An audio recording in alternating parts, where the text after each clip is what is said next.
제9시쯤에 예수께서 크게 소리질러 이르시되 엘리 엘리 라마 사박다니 하시니 이는 곧 나의 하나님 나의 하나님 어찌하여 나를 버리셨나이까 하는 뜻이라.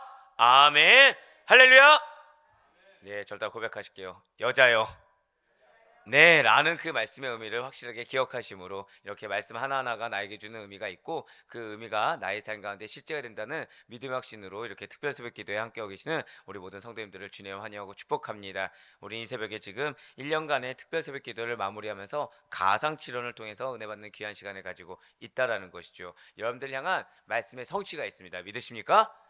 네, 이 말씀의 성취를 위해서 어떻게 해야 되는지 가상치를 통해서 지금 우리에게 말씀해 주고 계시다는 거예요. 지금 하나님께서는 회개함과 더불어서 존중함에 대해서, 용서와 더불어서 존중함에 대해서 말씀해 주셨습니다. 그리고 기회가 있다고 말씀하시면서 의지에 대해서, 그리고 변화의 의지, 결단의 의지가 또 이렇게 필요하다고 말씀을 해 주셨어요. 그러면서 이제 오늘 계속해서 1년간 특별설교대의 마지막 7번을 가상칠언의 말씀으로 진행하고 있는 가운데 6시간 동안 고통당할 때 꼭 특별한 7번의 말씀, 그것이 가상칠언과 동시에 우리의 하나님 나라의 백성으로서 반드시 잊지 말아야 되고, 또 인생의 제2막, 신앙의 새로운 2막을 맞이한 데 있어서 잊지 말아야 될 우리의 신앙의 자세에 대해서 지금 이 시간 말씀해 주고 계시다는 것입니다. 자, 첫 번째가 무엇이었습니까? 말씀드린 대로 용서의 기도였어요. 그래서 존중함에 대해서 말씀해 주셨죠. 두 번째는 낙원으로 초청하신 말씀과 더불어서 우리에게 기회가 있다고 말씀해 주셨습니다. 변화의 결단, 결단의 의지가 반드시 필요하다. 변화의 의지가 필요하다고 말씀해 주셨어요.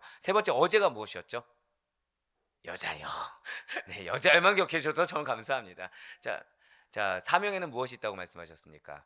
고통이 있다고 말씀해 주셨어요. 그러면서 그 고통이 있는 사명 가운데 우리가 순종하며 나아갔을 때, 하나님의 뜻 앞에 내가 순종하고 나아갔을 때 그것이 제자의 삶이고 제자의 사명이다. 반드시 응답되는 사명이다라고 말씀해 주셨습니다. 자, 그래서 어머니를 부탁하시는 말씀에 의해서 네 번째가 그 유명한 엘리엘이 라마 사박다니, 나의 하나님 나의 하나님 어찌하여 나를 버리셨나이까? 라는 예수님의 극한 고통을 담은 구절이 바로 오늘 본 말씀이 된다는 것이죠. 다섯 번째가 무엇입니까? 내가 목마르다는 거였고, 여섯 번째가 다 이루었다. 일곱 번째가 하나님께 예수님 당신의 영혼을 의탁하시는 기도로서 마무리가 된다는 거예요. 그 가운데 오늘 본문 마태복음 27장 46절 말씀인데, 가상칠언 중에서 여러분들이 잘 기억하는 말씀 중에 하나입니다. 바로 예수님의 극심한 고통을 담아서 고통 가운데 나온 말씀이 무엇이에요? 나의 하나님이라고 부르신 주님의 말씀이 된다는 것이죠. 먼저 오늘 본문 말씀 마태복음 27장 46절의 말씀 한번 보도록 하시겠습니다. 마태복음 27장 46절의 말씀입니다. 제9시쯤에 예수께서 크게 소리질러 이르시되 엘리 엘리 라마 사박다니 하시니 이는 곧 나의 하나님 나의 하나님 어찌하여 나를 버리셨나이까 하는 뜻이라. 아멘. 자, 여기서 제9시쯤이 몇 시인지는 이제 대다수의 성도님들이 다 알고 계세요. 오후 3시를 가리킵니다. 예수님께서 십자가에서 운명하시기 전에 제6시부터 9시까지, 자, 절대 고백하실게요. 3시간 동안, 자, 제가 보통 이렇게 외치게 하는 건 중요하기 때문이겠죠. 3시간 동안 온 땅에 어둠이 임했습니다. 정오부터 오후 3시까지 3시간 동안 유대 온 땅에 무엇이 임했다고요? 어둠이 임했어요. 자, 지금 두 가지를 따라하겠죠. 첫 번째가 무엇이에요? 3시간 동안 무엇이 임했다? 어둠이 임했다. 자, 이러한 점심부터 오후 3시가 무엇입니까? 사실 하루 중에 가장 밝은 때라는 거예요. 이 시간에 어둠이 임했다. 가장 자연적으로 밝을 때 어둠이 임했다는 것은 결코 자연적인 현상이 아니라는 것이죠. 하루 중에 가장 밝아야 할 그 시간에 온 땅에 어둠이 임했다라는 것은 하나님의 초자연적인 역사가 일어나고 있다는 것입니다. 사랑하는 여러분들 믿음의 결단을 하곤 하십니다. 우리가 지금 그 릴레이 기도를 하고 있어요. 금식 기도 하시는데 어떻게 쉽습니까? 어렵습니까? 네, 기도 준비하는 단계에서 쉽습니까? 어렵습니까? 아, 감사해요. 예. 사실 누군가에는 쉴 수도 있고 누군가는 이것이 정말로 극한의 고통을 담은 시간이 될 수도 있습니다. 그런데 바로 여기에 있다는 거예요. 우리가 흔히 믿음으로 결단하면은 마음이 어때야 되죠? 자, 사역을 감당해요. 사역은 누구의 일입니까? 주의 일이죠. 자, 주의 일입니다. 그럼 사역을 감당해요. 마음이 어때야 되죠? 기뻐해야 돼요. 평강해야 됩니다. 어제 우리 근신하는 말씀처럼 침착해야 되고 영적으로 분별하며 집중도 잘 돼야 됩니다. 이렇게 됩니까? 이렇게 잠깐 너무 깊이 있게 또 그렇게 얘기하시면 예, 사실 그게 제일 솔직한 고백이죠. 안 돼요. 너무 힘듭니다. 왜일까요? 왜죠? 예? 내가 중요하니까. 오늘 거의 정답 노트를 써오셨는데요, 지금. 목사님 이 질문에 이렇게 답해야겠다, 막 지금. 근데 왜일까요? 그러니까 머리로는 뭐 그래 내가 너무 중요해서 뭐 세상이 중요해서 아는데 실제가 되십니까? 그런 대답이 안 돼요. 왜 마음이 어렵죠? 왜 마음이 어렵고 왜 고통이 있는 것입니까? 바로 이걸부터 기억해야 된다는 거예요. 지금 예수님이 누구의 일을 감당하시죠? 하나님의 일을 감당하죠. 근데 뭐가 임했다고요? 어두움이 임했어요. 우리가 생각했을 때 하나님의 일을 감당하면 어때야 되죠? 하늘에서 빛이 쫙 내려오고 천군 천사가 나를 도와주고 힘이 있고 능력 있고 최소한 이런 정도는 아니어도 주의 역사가 딱 보여야 되는데 인류의 사역 중에 가장 중요한 죄를 사해 주시는 구원의 사역을 감당하는데 가장 밝아야 될 때 무엇이 임했다고요? 어두움이 임했어요. 자, 이것은 하나님의 초자연적인 역사가 일어나고 있다는 것입니다. 현재 사역을 감당할 때 당연히 어려움이 찾아오는 거, 마음에 시험이 드는 거 어떻게 분별하시라고요? 절대 고백하실게요. 나에게 하나님의 역사가 일어나고 있습니다. 바로 그거예요. 지금 나에게 지금 역사가 일어나고 있다는 반증 중에 하나가 이 결단의 의지를 꺾으려는 세력을 경험하고 있다는 것이죠. 제가 방금 뭐라 말씀드렸습니까? 결단의 의지를 꺾으려는 세력을 경험하고 있다는 거예요. 마치 1년의 가장 밝을 때에 어둠이 임하는 것처럼 십자가 사역을 감당하는 데 있어서 두려움을 갖게끔 어둠이 임하는 것처럼 우리의 사역 가운데 어둠이 임하는 것을 경험하는 것에 불과하다라는 것이죠. 분명 가상치로는 예수님께서 십자가에서 고통당하신 6시간 동안 몇 번의 말씀입니까? 7번의 말씀을 기록한 거라고 말씀드리는 바가 있어요. 그렇다면 예수님께서 십자가에서 못 박히신 시간은 제3시 즉 오전 9시가 되는 시간입니다. 바로 마가복음 15장 25절의 말씀 먼저 보실게요. 때가 제3시가 되어 십자가에 못 박으니라. 아멘. 그렇습니다. 정리해서 말씀을 드리면 예수님께서 십자가에 못 박히신 시간은 오전 몇 시요? 9시 제3시입니다. 그로부터 3시간 뒤에 제6시부터 9시까지 즉 정오 그러니까 12시부터 오후 3시까지 어둠이 임했다는 거예요. 가장 밝아야 할 때 어둠이 임했다는 것이죠. 그리고 오후 3시에 예수님의 영혼이 하늘나라로 가셨습니다. 그렇다면 정오부터 12시부터 오후 3시까지 어둠이 임했는데 이러한 절대 고백하실게요. 3시간의 어둠. 오늘 이거 반드시 기억하셔야 돼요. 이러한 3시간의 어둠이라는 것에는 어떠한 의미가 있는 것입니까? 땅에 임한 어둠이라는 것은요, 예수님을 십자가에 못 박은 유대인들에 대한 하나님의 분노의 표시입니다. 참된 메시아를 몰라봤던 무지한 인간에 대한 하나님의 심판과 진노의 표시라는 거죠. 자, 지금 하나님이 진노하셨습니다. 하나님 심판하셨어요. 그래서 그거에 대한 표시로 어둠을 내리셨습니다. 근데 제가 그 이전에 어떤 표현을 썼어요? 그것이 무엇이냐? 절대 고백하실까요? 무지한 인간. 무지한 인간에 대한 하나님의 심판과 진노의 표시라는 거죠. 결국 우리가 참된 메시아를 몰라봤다, 하나님의 뜻을 몰랐다, 무지했다, 이것은 우리를 보호해 주는 것이 아니라 하나님의 심판과 진노를 받게 합당하다고 우리가 증거하는 거예요. 이거 반드시 분별하셔야 됩니다. 그러니까 사탄은 우리로 하여금 몰랐다, 연약하다, 힘들다 뒤에 숨게 합니다. 그러니까 핑계 뒤에 숨게 해요. 그리고 이것이 나를 보호할 수 있다고 착각하게 만듭니다. 하지만 이것이 어떻다고요? 지금 3시간의 어두움이 하나님의 분노의 표시라는 걸 여러분도 아마 알고 계실 겁니다. 근데 무엇에 대한 하나님의 분노냐면 참된 메시아를 몰라봤던, 하나님의 일을 몰라봤던 인간의 무지에 대한 하나님의 심판과 진노의 표시라는 거예요. 즉 하나님께서는 여러분들 통해 역사하십니다. 믿으십니까? 근데 여러분들이 무슨 일을 감당한다고요? 하나님의 일을 감당한다는 거죠. 근데 이것에 대한 중요함, 이것에 대한 주체를 몰랐을 때, 이거에 대해서 깨닫지 못했을 때, 인정하지 않았을 때, 핑계대었을 때 하나님은 심판과 진노의 표시를 주신다는 거예요. 그래서 우리가 사역을 감당할 때 어둠을 느낍니다. 괴로움을 느껴요. 근데 이것을 어떻게 받아들여야 된다고요? 지금 하나님이 내가 온전히 사역의 무게감을 못 느끼는 거에 대해서 두렵게 하시는 거구나. 아, 이것이 3시간의 어둠인 거구나.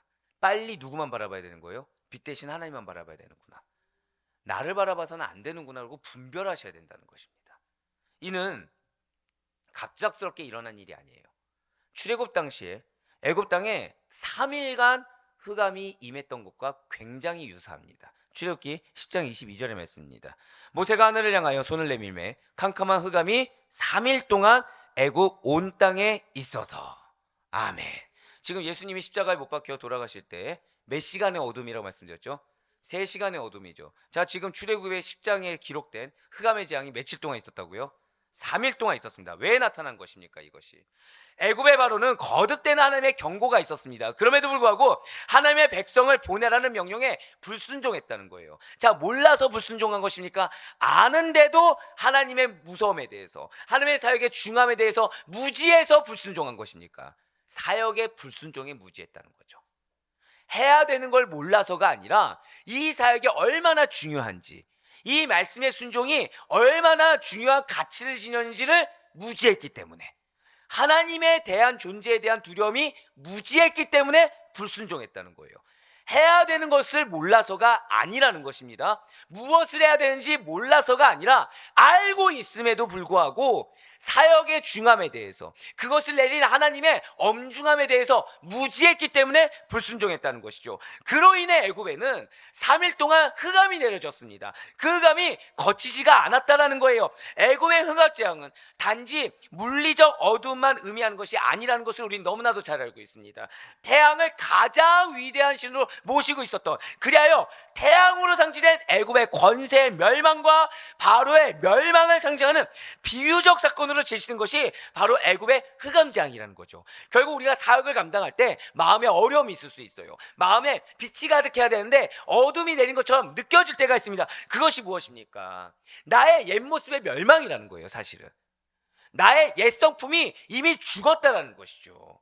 그것을 상징하고 있다는 거예요. 그런데 우리가 고집스럽게 무엇을 끄집어내고 있는 거예요? 이미 하나님께서는 그 마음의 어둠을 통해서 하나님의 사역을 감당하는 데 있어서 자격이 없다는 것을 보여주었고, 그럼에도 불구하고 은혜로 그 사역을 감당할 수 있다는 것을 깨닫게 하셨으며, 이 사역을 감당하는 데 있어서 나의 생각, 나의 감정, 나의 상태는 전혀 무의미하다, 무쓸모하다는 걸 깨닫게 해주셨는데 굳이 그것을 고집스럽게 끄집어내고 있다는 것입니다.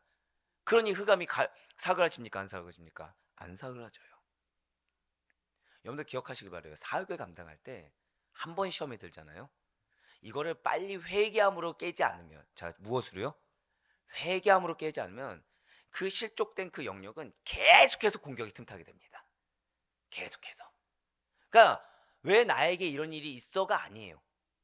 하나님은 빨리 그 부분을 깨라고 우리에게 팁을 주셨는데, 모티브를 주신 건데 깨닫지 못하고 그 부분을 내가 이겨낸 것처럼 착각하게 된다는 거죠. 그럼에도 불구하고 내가 사역 감당하고 내 의를 올린다는 겁니다. 알게 모르게. 내가 이런 상태인데도 불구하고 이렇게 한다고 의를 올린다는 거예요. 그러니까 지금 그 순간 넘어갈 수 있습니다. 그럼 조금만 시간이 지나면 동일한 유형의 것이 왔을 때 어떻게 된다고요? 또 똑같이 시험이 된다는 거예요. 자, 그럼 나는 지금 온전히 해결에 대해서 업그레이드를 한 겁니까? 그 죄악을 끌고 온 것입니까? 흑암을 끌고 왔다는 거예요. 그러니까 마음이 계속 어려운 거예요. 하나님의 일을 하는데, 하나님의 사역을 감당하는데 마음이 계속 어려운 겁니다. 불편한 겁니다. 근데 이 아까 불편함이 뭐라고 말씀드렸죠? 절대 고백하실까요? 하나님의 초자연적인 현상, 그거를 기억하셔야 된다는 거예요. 그럼 내 마음의 불편함이라는 것은 무엇으로 해결할 수 있는 것입니까? 하나님의 능력으로 해결할 수 있겠죠. 그 하나님의 능력의 말씀이 무엇이라고요? 절대 고백하실게요. 회개하라, 천국이 가까이 왔느니라. 이거부터 시작하셔야 돼요. 이거부터 시작하셔야 된다는 거예요. 예. 그렇지 않으면 해결될 수가 없다라는 거죠. 예, 맞습니다. 근데 이것은 단순히 출애굽 때만 나온 말씀이 아니라는 거예요. 아모스 선지자가 북이스라엘에게 경고의 메시지를 던집니다. 이때도 마찬가지예요. 이때의 흑암은 하나님의 심판을 상징하는 모티브로 등장하였습니다. 아모스 선지자가 북이스라엘 멸망을 선포하는 예언에서 대낮에 해가 져서 땅에 흑암이 임하는 비유를 사용했다는 것이죠. 어떤 비유 사용했다고요? 흑암이 임하는 비유를 사용했다는 거예요. 이것은 애굽의 흑암 재앙과 마찬가지로 북이스라엘 왕조의 파멸이 가까이 왔음을 예고하기 위한 것으로 볼 수가 있다라는 것입니다. 바로 아모스 8장 9절의 말씀입니다. 주 여호와의 말씀이니라. 그날에 내가 해를 대낮에 지게 하여 백주의 땅을 캄캄하게 하며. 아멘. 자, 이러한 아모스의 북이스라엘에 대한 심판의 경고는 여로보암 2세 때, 즉 북이스라엘의 전성기 때 내려졌습니다. 실제로 여로보암 2세 이후에 스가랴가 왕위에 오르죠. 근데 이 스가랴가 왕위에 오른 지 6개월 만에 살해를 당하게 된다는 거예요. 그리고 그 이후로 국군이 급격하게 추락합니다. 결국 호세아 왕 때 북이스라엘은 아수르에 의해서 완전히 멸망을 당하고 말게 되었다는 거예요. 북이스라엘에 하나님의 심판이 임하는 징조가 과연 무엇이었겠습니까? 바로 백주대낮에 빛이 사라지고 캄캄해진다는 거예요. 사랑 여러분들, 우리가 방금 말씀드렸던 대로 사역을 감당할 때 마음의 어둠이 그리울 수가 있습니다. 근데 어둠이 그리운다고 해서 바로 망하는 것은 아니에요.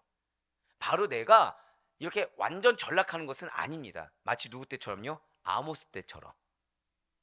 근데 그때가 기회라는 거예요. 마음에 어려움이 있을 때가 오히려 이게 하나님의 초자연적인 현상이기 때문에 하나님 앞에 나아가지 않으면 이 어둠은 해결할 수가 없다. 나는 계속 안개 낀 것처럼, 어둠에 끼인 것처럼 계속해서 답답하고 막막하고 불평불만 가운데, 근심 걱정 가운데, 부정적인 생각 가운데 잘 잡을 수가 없기 때문에 빨리 하나님의 말씀으로 해결해야 된다. 근데 그 말씀이 무엇이라고요? 한 번 더 고백할까요? 회개하라, 천국이 가까이 왔느니라. 이 말씀을 기억해야 된다는 거예요. 결국 회개하고 무엇을 준비해야 되죠? 재림의 때를 준비해야 되고 천국의 앞을 준비해야 된다는 거예요.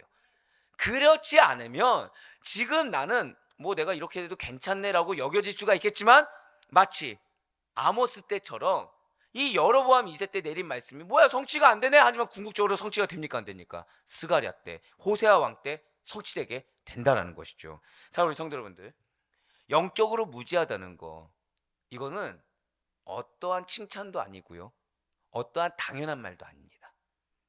오늘 하나님께서는 무지한 인간들, 하나님의 아들을 몰라본 무지한 인간들에 대해서 심판을 내리셨어요. 그것이 무엇이었다고요? 한 번 더 고백하실까요? 3시간의 어두움. 그렇습니다. 이거는 갑자기 임한 게 아니죠. 출애굽 때부터 북이스라엘 때, 그리고 지금 예수님 당시까지 계속해서 이어져 오는 것입니다. 네, 영적으로 무지해서 어둠에 거하는 자들은 참 빛이 되시는 예수 그리스도께서 자기의 인생에 찾아오시고 하늘의 일을 맡기셔도 알아보지 못하고 분간하지 못합니다. 누구에게 매여 있나요? 자신에게 매여 있어요. 세상에 매여 있어요. 그리하여 인류를 구원하기 위해 오신 메시아이신 예수 그리스도를 나도 모르는 사이에, 나는 그렇지 않았다고 하지만 나의 언행 하나로 십자가에 못 박는 어리석은 행동을 할 수밖에 없다는 것입니다. 인류를 위해 희생제물이 되신 예수 그리스도, 만일 그분께서 참 빛을 세상에 비추시사 어둠을 밝게 만들어주지 않았다고 한다면 온 땅은 창조전에 깊은 흑암으로 들어가서 다시 어두워지고 말게 될 거라는 거예요. 예수님께서 유대 온 땅이 어두워진 그때 예수께서 크게 소리질러 이르실 때 뭐라고 말씀하셨습니까? 엘리 엘리 라마 사박단이라고 말씀하셨어요. 그리고 이 말의 뜻은 아시다시피 나의 하나님 나의 하나님 어찌하여 나를 버리셨나이까? 라고 성경에는 그 뜻풀이까지 자세히 나와 있습니다. 그리고 이러한 예수님의 고통의 절규는 시편 22편 1절의 말씀에 성취기도 하다라는 거예요. 22편 1절의 말씀입니다. 내 하나님이여 내 하나님이여 어찌 나를 버리셨나이까? 어찌 나를 멀리하여 돕지 아니하시오며 내 신음소리를 듣지 아니하시나이까? 아멘. 그렇습니다. 이미 구약의 시편에서 예수님의 순환이라는 것은 예언이 되었습니다. 진실로 예수님께서는, 저 따라 고백하실게요, 하나님께 버림받은 자의 절규. 3시간의 어둠에 이어서 기억해야 될 게 바로 이거예요. 그냥 절규한 것이 아니라 어떤 자의 절규요? 버림받은 자의 절규를 쏟아내셨습니다. 이러한 절규는 예수님께서 죄의 결과인 죽음으로 인해서 일시적이지만 하나님과 단절되는 고통을 맛보셨음을 의미한다는 거예요. 어떤 고통이라고요? 하나님과 단절되는, 즉 하나님께 버림받은 자의 절규라는 것, 즉 단절된 자의 절규를 쏟으셨다는 것이죠. 분명 예수님 당시는 죄가 없으신 분이십니다. 흠이 없으신 분이세요. 하지만 인류의 죄에 대한 결과인 죽음을 일시적으로나마 경험하셔야 됐다는 것이죠. 그리하여 당하지 않아도 되는 하나님과의 단절을, 예수님 당신의 잘못이 아니라 인류의 잘못 때문에 대신 당하시게 되었다는 거예요. 자, 진실로 예수님께서 잘 들으셔야 됩니다. 십자가에서 당하신 고통은 육체적 고통, 정신적인 고통, 영적 고통과 같은, 한 번 더 고백하실까요? 총체적 고통, 총체적 고통입니다. 자, 제가 지금 세 가지를 말씀드렸어요. 예수님께서는 가시면류관에 머리가 찔리시고 십자가상에서 두 손과 두 발이 못 박히시는, 한 번 더 고백하실까요? 육체적인 고난. 총체적 고통의 첫 번째가 무엇이라고요? 육체적인 고난을 당하셨습니다. 당신의 메시아 되심을 불신하는 사람들로부터 조롱과 멸시를 당하는, 절대 고백하실게요, 정신적인 고통. 두 번째 고통이 무엇이라고요? 정신적인 고통을 당했어요. 비록 일시적이기는 하지만 죄의 결과인 죽음으로 인해서 하나님과 단절되는, 한 번 더 고백하실까요? 영적 고난. 영적 고난. 세 번째 영적 고난까지 당하셨다는 것이죠. 육체적인 고난, 정신적인 고통, 영적 고난, 총 세 가지를 합한 총체적인 고통을 당했다는 것입니다. 본래 예수님의 본질이 무엇입니까? 성삼위 하나님 중에 제2위 하나님이십니다. 하지만 인간의 몸을 입고 이 땅에 오신 예수님께서는 죄를 범한 인류의 구원을 위하여 십자가상에서 전인격적이며 총체적인 고난을 맛보셨다는 거예요. 그 중에서도, 자, 총체적인 고난 세 가지 기억하고 계시죠? 육체적, 정신적, 영적입니다. 그 중에서도 오늘 본문에서 하나님과 단절로 인한 예수님의 영적인 고통, 세 번째 고통스러움이 잘 나타나고 있다는 거예요. 자, 오늘 엘레리 사박단위는 무엇이라고요? 영적 고통에 따른 절규라는 것이죠. 예수님의 이러한 부르짖음은 사실에 입각한 절규인 것입니다. 진실로 하나님께서는 죄와 사망에 빠진 인간들을 건지시기 위해서 죄 없는 대속제물이신 예수님을 이와 같이 십자가상에 버리셔야 했다는 거예요. 마치 백성들의 죄를 속하기 위해서 제사장이 흠없는 어린 양을 번제단에 불태워 없앤 것과 같이, 그래서 예수님께서도 십자가에서 없앤 바처럼 십자가에서 버린 바 되셨다는 것이죠. 우리 주님께서는 당신께서 인류 죄짐을 짊어진 죄악 덩어리로서 아버지이신 하나님께 완전히 버림을 받았다는 것을 절감하시고 이렇게 절규했다는 거예요. 결국 이 절규는 분명 하나님의 아들이십니다. 그러면서 인류의 모든 죄를 담당하심으로써 누구에게 버림받았다고요? 하나님께 버림을 받을 수밖에 없었던 예수 그리스도의 영혼의 고통을 가장 간결하고도 가장 정확하게 표현한 말이 된다는 거예요. 무엇이요? 엘리엘이 라마 사박다니.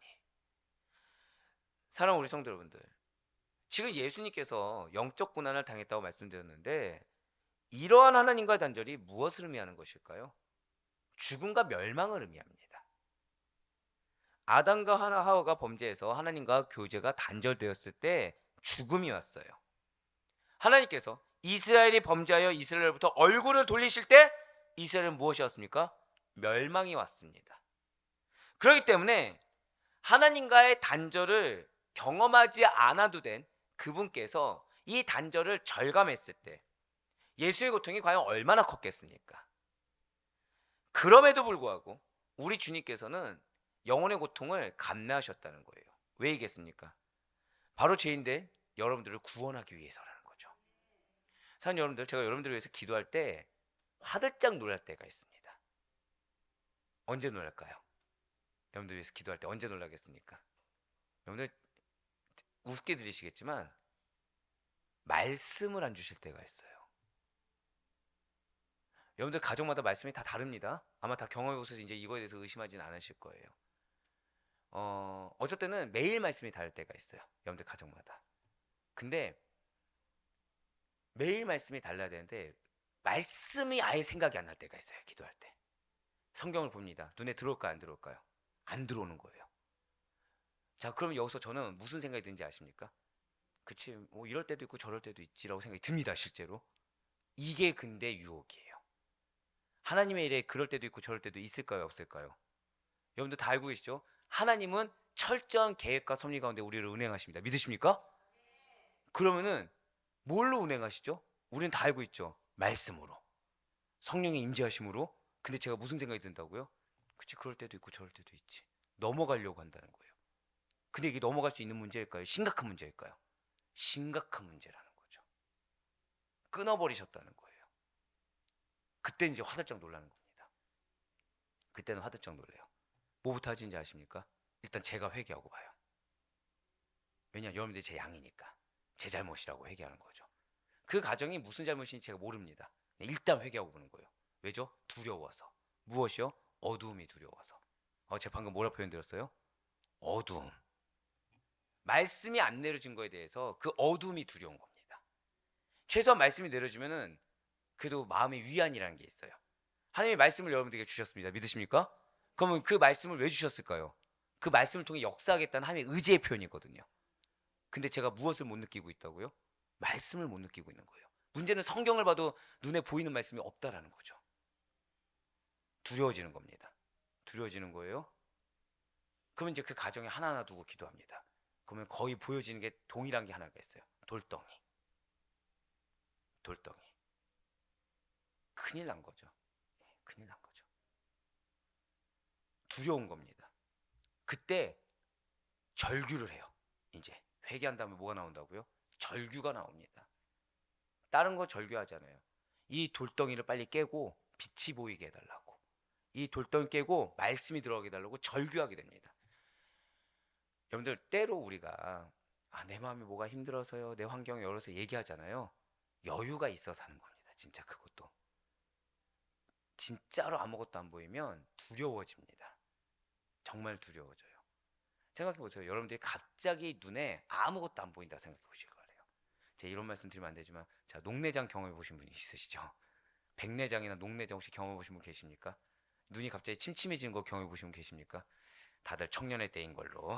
자, 저는 죄송하지만 침침해진 걸 경험할 때가 있습니다. 그럼 두려워지는 거예요. 앞에 안 보이면 어떡하지? 막 별별 생각이 다 드는 거죠. 자, 목사가 앞에 안 보이면 사역 감당할 수 있을까요, 없을까요? 사역에 제한이 옵니다. 그쵸? 말씀을 어떻게만 알게 돼요? 그냥 주석이나 이런 걸 못 보게 되니까 그냥 제 말만 하게 되잖아요. 두려워지는 거죠. 두려워지는 거예요. 절규하게 됩니다. 그런데 여기서 감사가 들어오는 거예요. 무슨 감사냐? 예수님께서 우리가 부르짖어야 될 절망의 절규를 대신 부르짖어 주셨다. 그러니까 그 절망하고 절규할 때 누구를 의지할 수밖에 없는 거예요? 저는 그 가정을 위해서 예수님만 의지할 수밖에 없는 거예요. 이거를 기대하는 거예요. 주님께서 먼저 절규해 주셨지. 주님께서 먼저 이걸 다 알고 계시지. 사실 주님의 절규가 뭔지 아십니까? 우리가 지옥문으로 끌려 들어가면서 외쳐야 될 절규를 대신하신 거예요. 엘리엘리 사막다바니가 뭐라고요? 우리가 지옥문으로 끌려갈 때 외칠 절규를 먼저 대신해 주신 절규입니다. 우리의 본질이 무엇입니까? 진실로 여러분과 저는 하나님의 맹렬한 진노와 저주를 받고 천국 밖과 어두운 곳에 쫓겨날 수밖에 없는 죄인들이었습니다. 즉 지옥불이 예정되어 있는 멸망할 자들이 우리의 원래 본질이었다는 거예요. 그렇기 때문에 그러한 우리의 절규를 대신하신 예수님의 부르짖음이라는 거, 그분의 절규라는 것은 처절할 수밖에 없다는 거죠.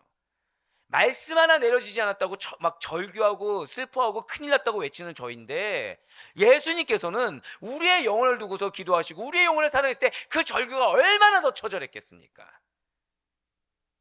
그러나 우리는 주님께서 우리 대신 고난당하시고 우리를 대신해서 절규해 주심으로 말미암아 장차 마지막 때 무서운 절규 대신에 너무나도 감사하게도 기쁨의 찬송을 부를 수가 있게 됐다는 거예요.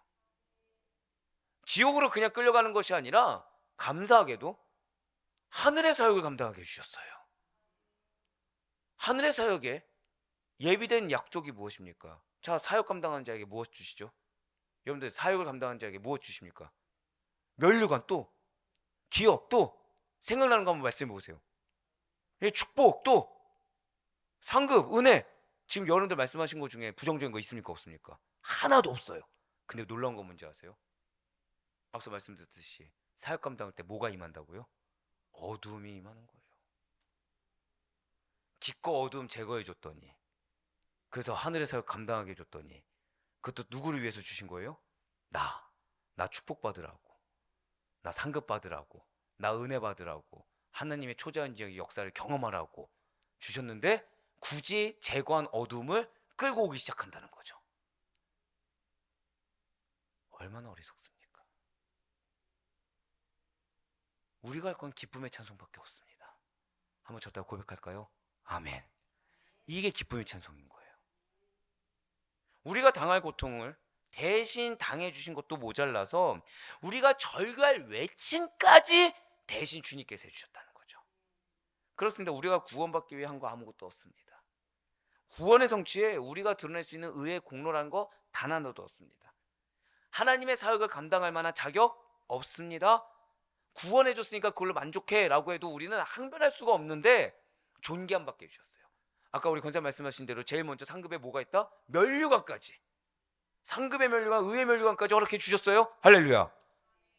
예, 그렇기 때문에 어떠한 불평, 어떠한 원망, 어떠한 핑계 대신에, 그래서 그런 어둠을 끌고 오는 대신에 사실은 기쁨과 감사의 찬양을 당연하게 언제나 어디에서나 하나님께 드릴 수 있어야 된다는 거죠. 기쁨의 찬송 우리가 뭐라고 고백했어요? 한 번 더 고백할까요? 방금 전에 한 것처럼 아멘. 그거 외에는 없다는 거예요. 아무리 열악한 상황에 놓인다고 할지라도 그 입에서 기쁨의 찬송이 마땅히 흘러나와야 되는 것이고, 이것이 성도의 당연한 삶이라는 것입니다. 사랑하는 여러분들, 오늘 주님께서는 굉장히 간단 명료하면서 깊이 있는 말씀을 우리에게 주셨어요. 3일간의 어둠을 말씀해 주셨습니다. 단절을 말씀해 주시고 울부짖음을 말씀해 주셨어요. 근데 그 절규는 원래 우리가 해야 될 절규입니다. 근데 그걸 가져가 주셨어요. 근데 우리는 그 어둠이 하나님의 초자연적인 현상인 것을 깨닫지 못하고 하나님을 의지하는 것이 아니라 나의 것에 매여 있어요. 하나님의 사역을 감당할 수 있게 해주셨음에도 불구하고 그 어둠을 굳이 끌고 옵니다. 사랑하는 여러분들, 무지하지 맙시다. 오늘 그 어둠은 무엇에 대한 심판이었다고요? 무지한 인간에 대한 심판이었어요. 내가 몰랐다, 연약했다는 것은 오히려 나는 심판받기 합당합니다. 난 지금 징계받기 합당합니다라고 스스로 증거랑 똑같습니다. 혹시 여러분들 마음 가운데 어둠이 내려졌습니까? 하나님의 초자연적인 현상이라는 것을 꼭 기억하세요. 그 어둠을 해결할 수 있는 첫 번째는 무엇이다? 회개하라, 천국이 가까이 하느니라. 스스로가 먼저 주 앞에 회개하시고. 왜요? 어둠을 굳이 건져내 주셨는데 우리가 무엇을 끄집어냈다고요? 어둠을 내가 굳이 끄집어내서 내 마음에 심은 것이기 때문에 이걸 먼저 회개하세요. 이걸 먼저 회개하고 빨리 천국을 바라보시고 재림을 준비할 수 있는 우리가 되길 바랍니다. 그 가운데 하나님의 사역을 감당할 수 있게 해주신 거, 이것이 나에게 은혜요 기쁨이기 때문에 사단이 아무리 여러분들 마음 가운데 부정적인 걸 심어준다고 하더라도 그걸 능히 대적하세요. 제가 방금 뭐라 말씀드렸습니까? 저 따라 고백하시겠습니다. 대적해야 합니다. 그 정도 결단을 가지고 나아가셔야 됩니다. 그렇게 했을 때 이걸 기억하세요. 내가 울부짖어야 될 절규를 이미 예수님께서 먼저 하셨다.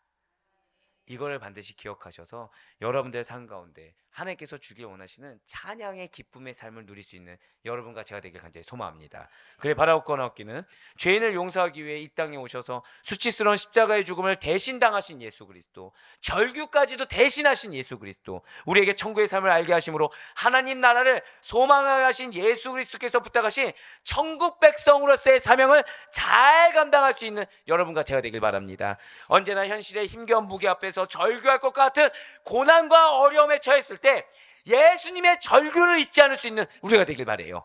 그리하여 우리 대신 부르짖어 주신 예수님의 헌신과 담대함에 늘 항상 아멘, 아멘의 감사의 찬양으로 화답하시고 그 사명 앞에서도 아멘으로 또 한번 응답하셔서 저와 모든 성도님들에게 예비하신 하나님의 그 의의 면류관, 상급의 면류관을 단 한 명도 예없이 모두 다 축복하며 누릴 수 있는 우리 모두가 될 수 있기를 주님의 이름으로 간절히 축원합니다.